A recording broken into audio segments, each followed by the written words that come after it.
let's start at the top. We didn't have fights this weekend, but we did have a Bellator card. Bellator 273 was over the weekend. Mason, did you watch this card? I watched every single fight from the early prelims, which they just call them prelims in Bellator, all the way to the main card, to the main events. The thing is it's like, I just love MMA, and I wasn't doing anything Saturday, and it was a good card. It was a really good card. You know, headlining was obviously Bader versus Molotov, which ended up being a 5-round war. It was good. A lot of wrestling, but it was a really good card. You know, I didn't necessarily agree with that Benson Henderson that split decision win. I didn't think he did enough, but hey. It is what it is.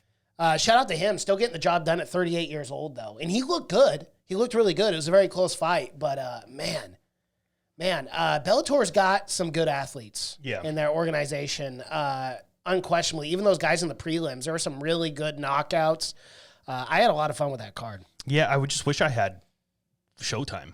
I don't have Showtime, so I didn't get to watch it. And I was a little busy. We had a karaoke night at our Sixplex, and that was a lot of fun. Had some people over, ate some pizza, sang a few songs. Bro, what the fuck? You had karaoke and you didn't invite me? You were watching the fights.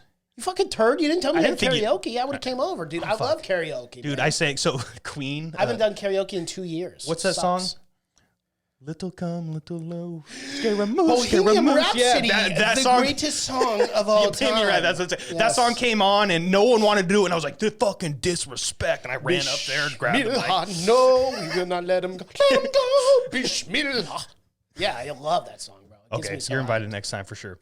We were even thinking about going into town, like they do karaoke. But we're in MMA news. We're getting sidetracked. MMA news, yeah. Yeah, Ryan Bader did retain his belt.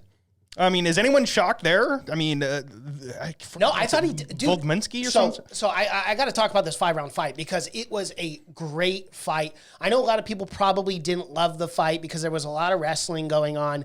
But, dude, it was 2-2 going to the 5th, unquestionably. And that 5th round was close, but Bader did enough to win.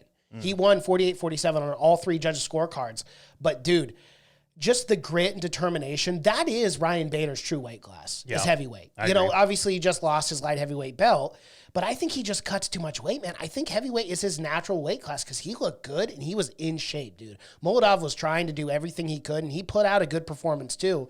But, you know, obviously the Fedor team, you know, Bader beats Fedor, and now he beat Molotov. It's like, damn, Bader's kind of putting it on that team. But no, Bader looked really good. I was super impressed. Awesome. Yeah, shout out to Bellator for putting on big cards when there's really nothing going on in the UFC. I mean, we took this weekend off for the UFC. There was no preview show, but maybe I think eventually we should start like previewing these Bellator cards and stuff like that because I want to talk about it more on MMA News because we're going to bring this up. But I wouldn't be shocked if these other organizations really make a resurgence here and like really have they're going to be competing with the UFC very, very soon. No, they definitely will be. I mean, they're signing big names. Yes. They're signing let's keep in mind for Bellator 5 years ago, we used to make fun of Bellator nonstop because, they signed some 42-year-old guy, some 43-year-old guy. But they have guys like Gegard Mousasi as their middleweight champ, who is a legit MMA practitioner and is the undisputed champ in Bellator.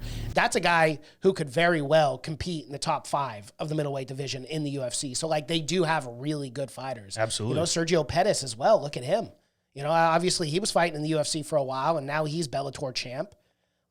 Dude, you got to start putting a little respect on these other organizations. The PFL as well. I mean, one day, man, when I don't work a swing shift, I want to start doing previews for all of them. Even PFL, the Eagle Bellator. FCs, like Eagle FC. Khabib's got a couple really big name fighters fighting for him now. He just had a fight on Friday, and which was fairly successful. I think it was like a Sponge versus, I don't know, some dude from Russia I've never heard of. But this dude from Russia just took him down and fucked him up for 5 rounds straight. So that was interesting as well.